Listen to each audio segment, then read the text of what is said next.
Radio-giornale bellunese now airing. Daily news from the Belluno province.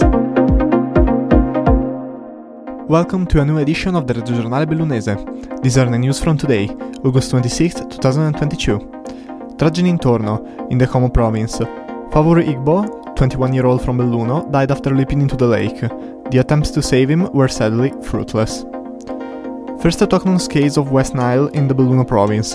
The victim is currently hospitalized in Feltre in good condition. Subsided the alarm for the hiker that was lost yesterday. The 55-year-old man was found at Rifugio Giussani.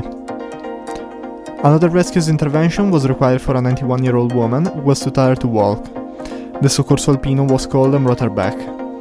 An alarm was called off for another hiker who had gotten stuck between some rocks, but were rescued by other people already present on the scene. Belluno, subsidiary company, is having economic difficulties. Sersa, the company that runs the county seat's retirement home, is especially preoccupied. Less critical the situation of Sportivamente Belluno, the company that runs sports facilities.